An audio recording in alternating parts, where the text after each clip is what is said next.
Welcome to another episode of The Artsy Raven, a show about writing and publishing with your host, J.F. Garrard.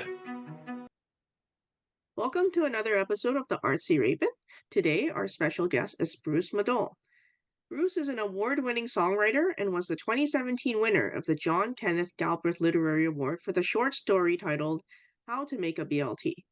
Working professionally as a technical writer and journalist since 1980, Bruce began his literary career as a poet, including a year-long poetry workshop at Trent University in 1978 under the mentorship of Dennis Lee. After spending the best part of 2 decades focused on the craft of lyric and songwriting, both as a writer and a workshop leader, Bruce began to focus more on advancing his fiction writing projects.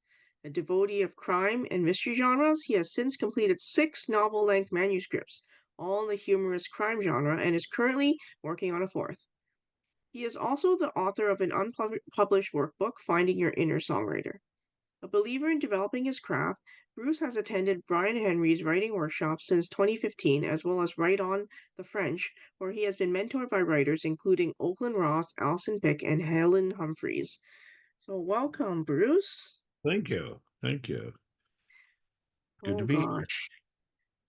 Yeah, this is like thinking about you've written a lot. Like you're a songwriter and you're a fiction writer. I mean, how did this happen? Like, why do you want to write fiction after writing so many songs? Well, I started, I spent my childhood in the world of books. I've been writing, making up stories since I was in early public school. And my mother was a school teacher. I had wide, unfettered access to literature, from my earliest days. And I then spent most of my childhood with my nose stuck in a book. So I've always wanted to write, and I've, I started writing stories, and as many children do, sort of from around grade 3 or grade 4. But it was already about that time that I had decided that I wanted to be a writer of some description, and the kind of writing that I did was kind of really more an accident of fate in certain ways. Um, uh, I found my way, started as a poet, writing poetry, and then eventually sort of bounced into writing lyrics. Realized that lyrics are a very specific literary form that diverge from sort of free form poetry, and I knew I was going to have to spend a lot of time trying to learn how to um, how to write that kind of form. So, you know, I said that, for a long time, I said that song lyrics were basically a very short story, about 18 lines long, but they're still a form of story.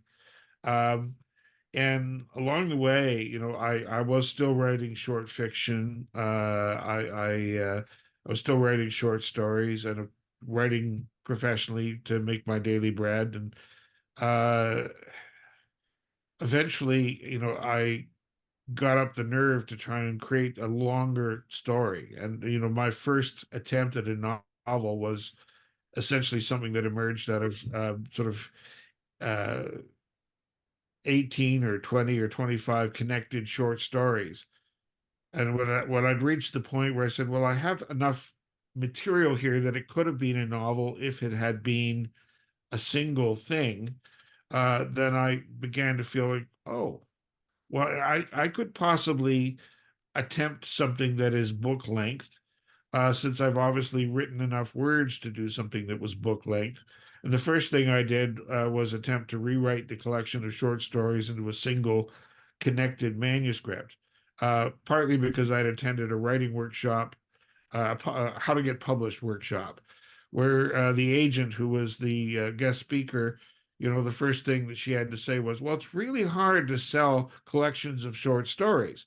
And there was I with my arm around a bundle of short stories thinking, this is perhaps not going to work as well as I'd hoped. So I thought, well, they're all short stories with a connected set of characters. I could perhaps turn this into a single thing. It was not, it was neither fish nor fowl, that first book, in the sense that the first short stories were sort of unique and standalone, but connected. And then as the work had progressed, and I started to feel like I had momentum towards writing something book-like, that the last part of those stories had turned into sort of more chaptery things as opposed to unique stories. So I had to rewrite it in any case.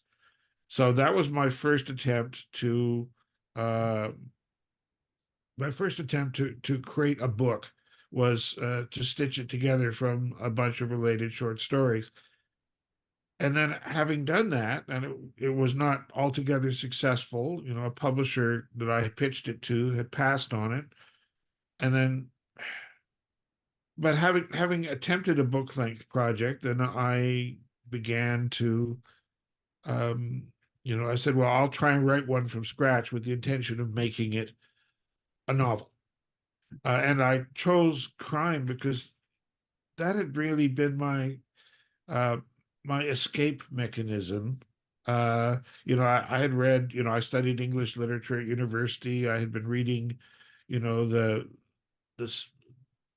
traditional literary genres uh, throughout most of my early life. But my escapist literature, the literature that I sort of fled to, and I just wanted to bury myself away from the world, was all the crime novels that I had started reading those, basically, picked up my grandmother's discards of all the traditional hard-boiled crime literature when I was up at the cottage. And so all those early, like Dashiell Hammett and Raymond Chandler and all those classics of crime literature, and John D. MacDonald, and a lot of those authors, they became they were my escapist choice. And that was where I fled to.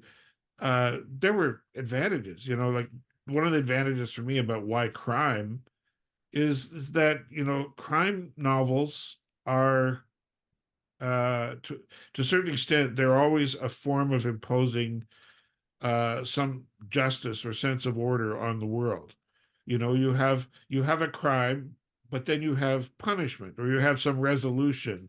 Is it revenge, or is it justice, or is it something? But there's always an answer to um, the story, and so they tend to leave not too many unresolved questions about the universe. Whereas life outside of those books is chaotic and random and unresolved, and doesn't offer the same kinds of comfort that the literary genre did. So what's So the difference between regular crime and you write humorous crime? Oh. yeah, and I I started I noticed that some of my favorite authors to read as time goes by used humor as as a kind of seasoning that made their characters sing. That the light moments in those stories provided a counterbalance to the darkness of some of the events that would be a part of those stories. And I found that I always responded to the sense of humor that those people had. And, there were small examples. There was like character humor and situational humor and, uh, deep reserves of irony that would be written about there. You know, I One example is James Lee Burke, who for me is one. Not James Lee Burke. The one I'm thinking of is um, oh, I'm having that moment. Uh, Elmore Leonard, uh, where he was a master of dialogue, and he used to. I remember one of his quotes about writing is, I tend to skip I tend to leave out the parts that readers want to skip.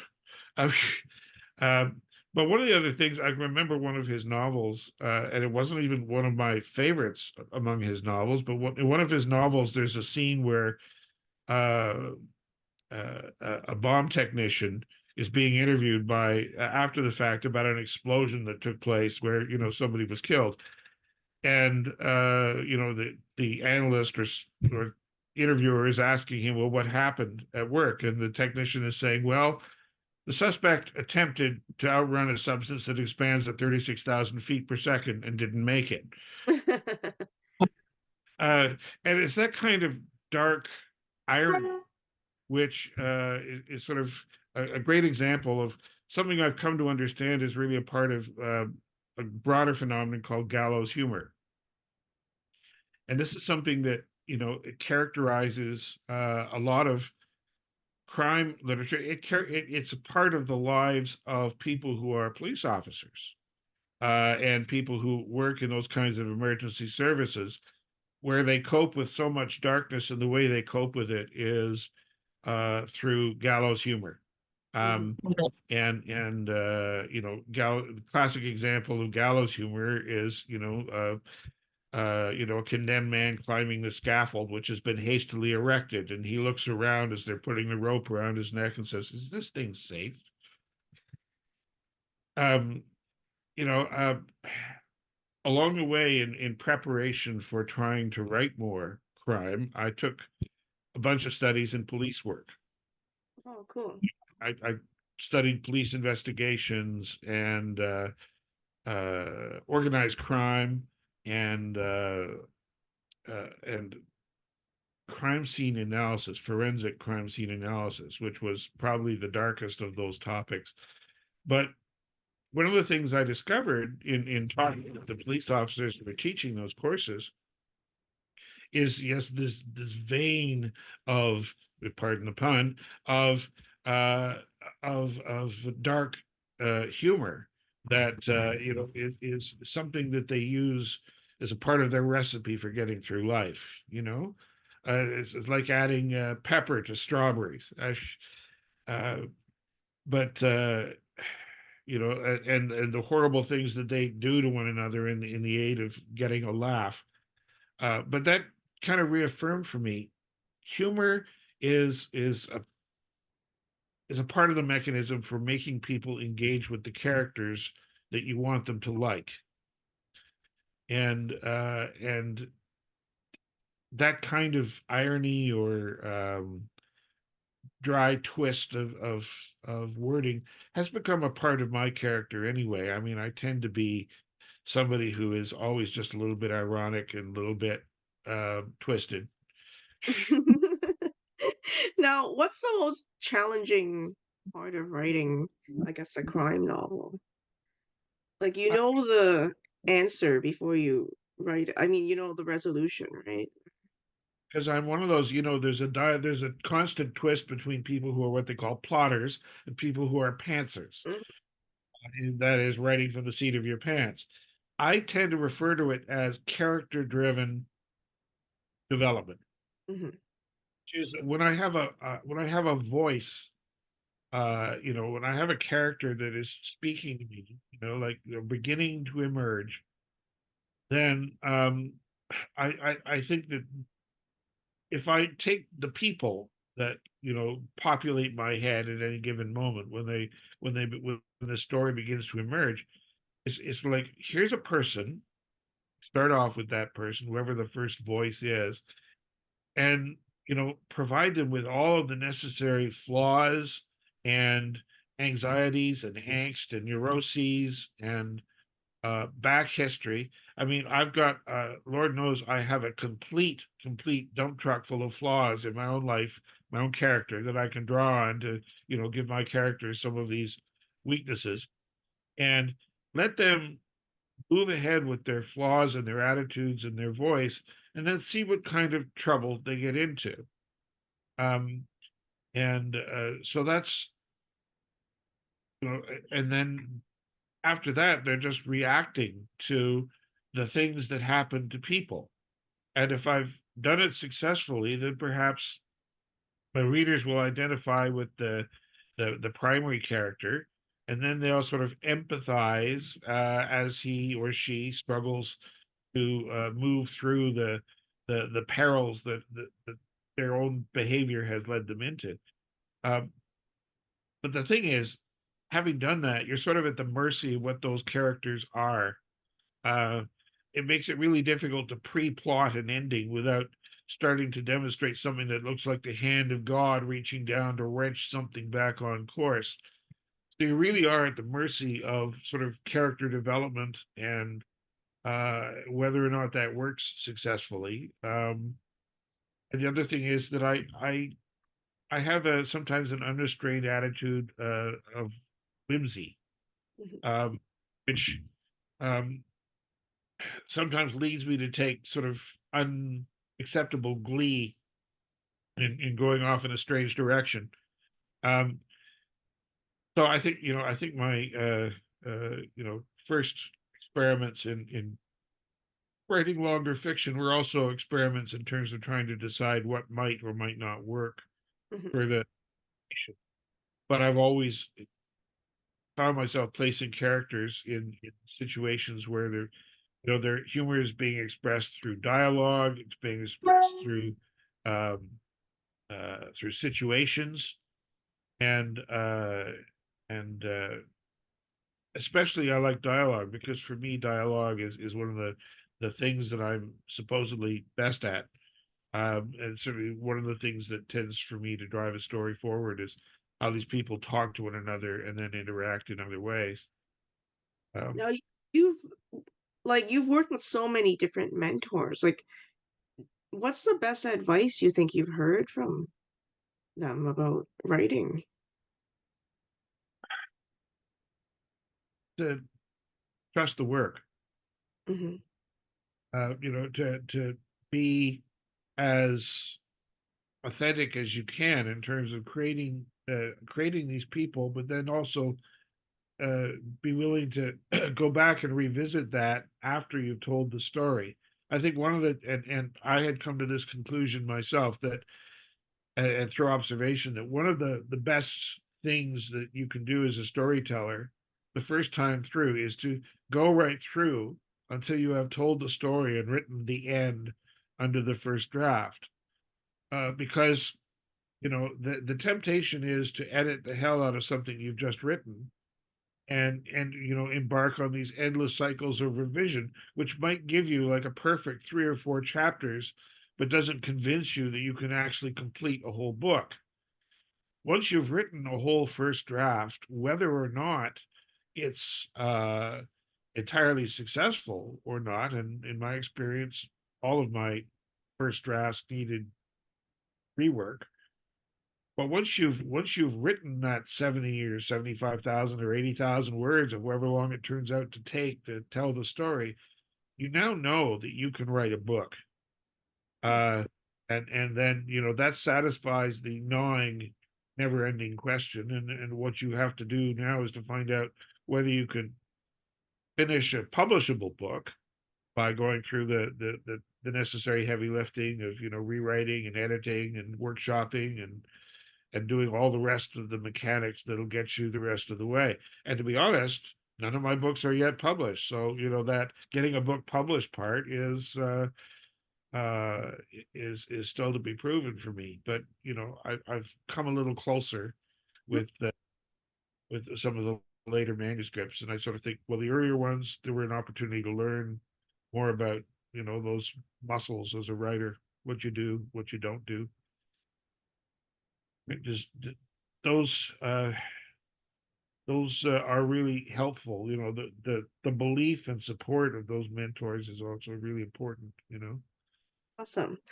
Okay, Bruce, so you're going to do a reading from the first chapter of your sixth novel, John Doe and Company. So can you tell us a little bit about what it's about, and then you can start reading?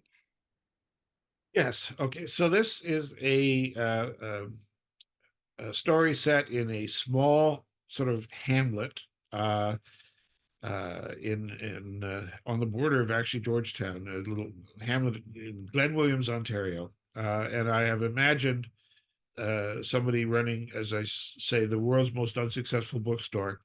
Um, and it came about. I've known the Glen for a long time. There's an arts community there where my wife paints, and it is a charming little place. And place where I set the story used to be the home of one of my favorite book dealers. So it was easy to imagine a bookstore, albeit a less successful one, sitting in the same place. I had a context for the character. And then I thought, well, John Doe, there's a name that just sort of leaps out as sort of so overused, but fraught with lots of irony. Some the name given to every anonymous person or person who wants to be anonymous. I thought this is a good name to start with for our character. So that's the context for the evolution of this character. And without further ado, I will begin with John Doe and Company. It felt like a good idea at the time, I said, wincing. I'd been interviewed easily half a dozen times about my chosen enterprise, and this was the point we'd always come to, me and some interviewer, when they began to look at me sideways, or not at all, and began encouraging me to admit that I had been colossally, monumentally stupid. Okay, thanks. Anything else? She said. My interviewer this time was a tall, slender girl, called herself Chris, if I'd heard correctly, heavily inked and bristling with facial piercings. She was slouched like overcooked spaghetti in my only guest chair. Supposedly, practice interviewing me for the college newspaper I'd been running a few years before. And the interview was winding down because I had suddenly developed a mulish refusal to admit the reality. I was the owner and sole proprietor of the world's most unsuccessful bookstore. Yes, I know bookstores come and go, and some manage to sell a few volumes before they shutter their doors, but mine was unique. It did not possess a single published book or a single customer. What I had was a vast and growing supply of unpublished and apparently unpublishable manuscripts. It seemed like a good idea at the time, I said again. Look, do you want to go for a beer? Sure, that pub across the street? Just need to use your washroom for a sec. Through that door there, on the left. I got up and pointed her the way. I watched as she uncoiled herself from the chair and walked. No, that's the wrong word. She walked like she might be about to run, or maybe to dance. I watched her down the hallway almost like I'd suddenly noticed a deer hiding amid some dappled aspen leaves, and then I stood gobsmacked as she emerged a few minutes later, completely minus the tattoos and most of the facial piercings. Even her walk was different, confident. What? I said. What? Theater arts, Chris said. I had you fooled? Yes, but why? It seemed like a good idea at the time. She grinned, and despite the mockery, I began to like her. We went to the pub. Even that short walk seemed like a long way, though the breeze seemed warm and velvet soft, fragrant with lilac, and the light spilled out of the pub window toward us like a beacon for lost ships. Chris strode ahead of me like a woman on a mission. Nice walk, springy. So what was the original good idea? Chris asked once we'd ordered. You know how there are all these stories, all the publishers who rejected a famous book a gazillion times before they were actually published? Sure, I think To Kill a Mockingbird was rejected like close to 10 times before it got published. There's tons of stories like that, she said. Well, that's what I thought. James Lee Burke, brilliant writer, got over 90 rejections for his first book, and then when it was published, he won the Pulitzer with it. So you thought, exactly, why not tap into the best stuff before it's even been discovered? You'd get buried alive, she said, even knowing nothing about it.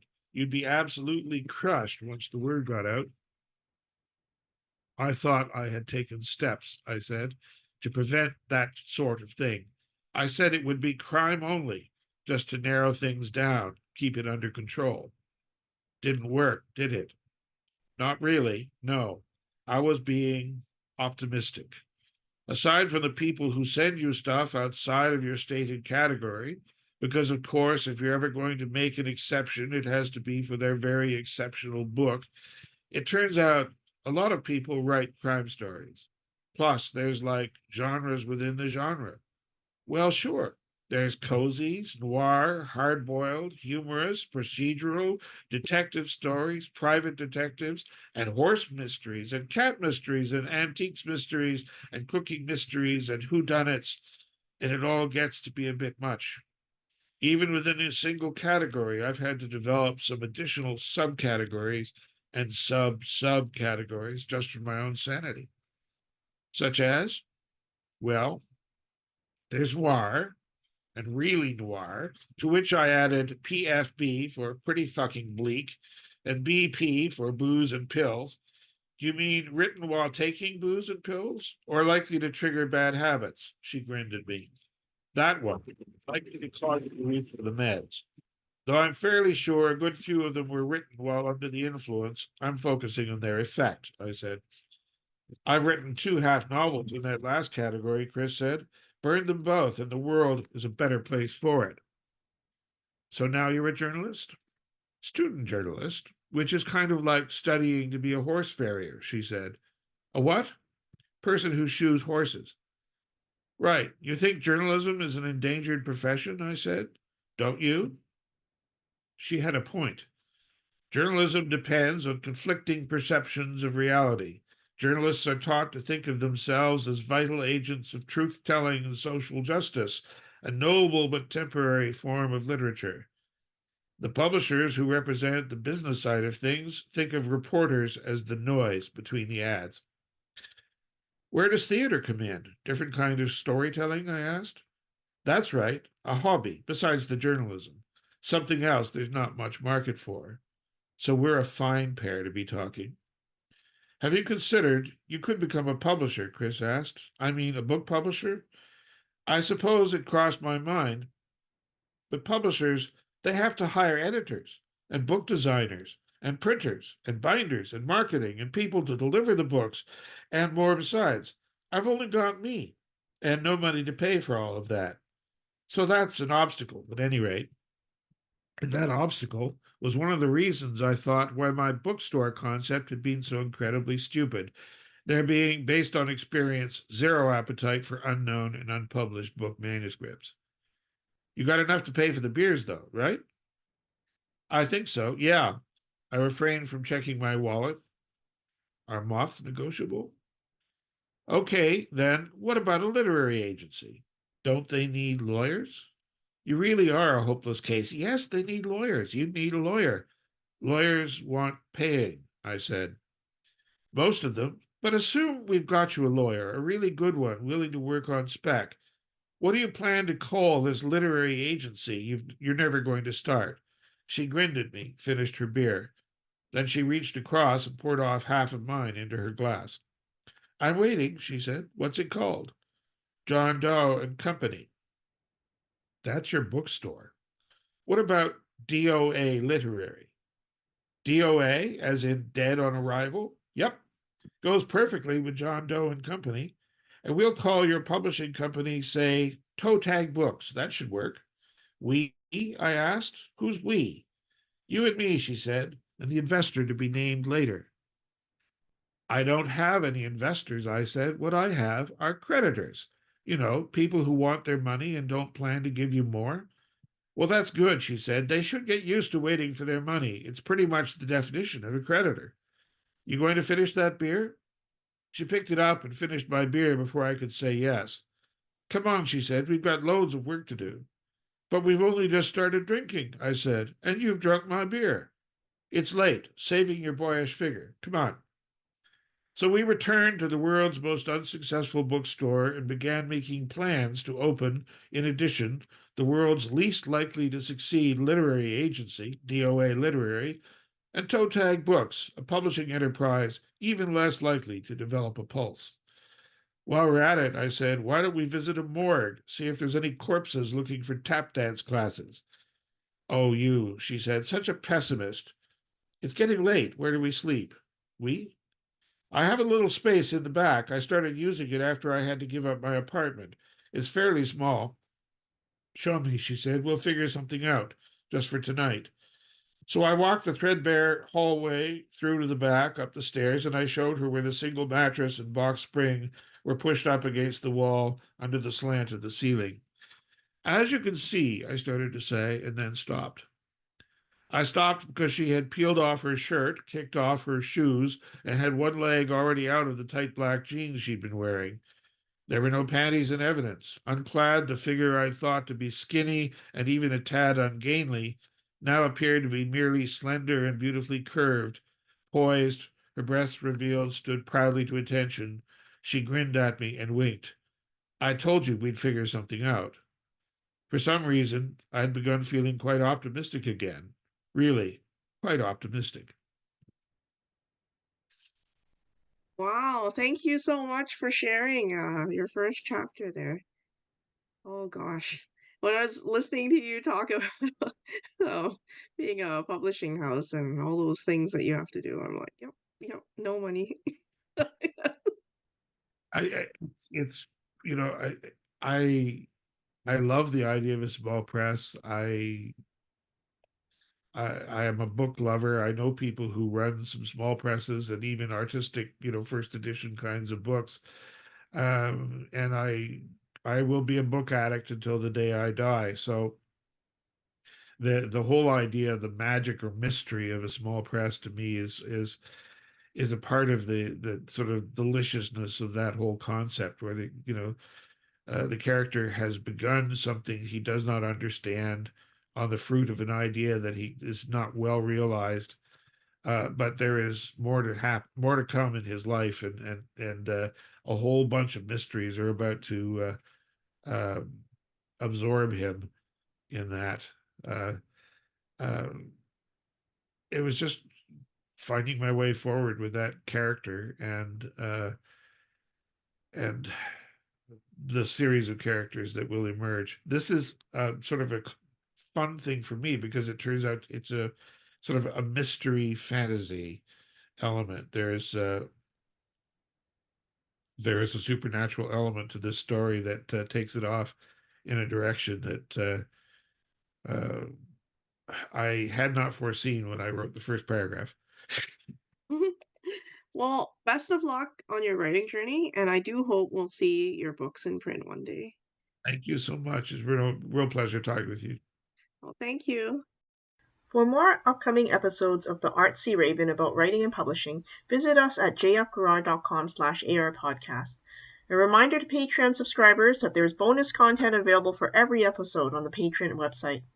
If you enjoyed the show, you can show your appreciation by buying us some digital coffee. The Artsy Raven is produced by J.F. Garrard. The voice in the show's introduction is Chris Gorman, and music is by Tim Moore. Thank you for tuning in. Until next time, stay safe.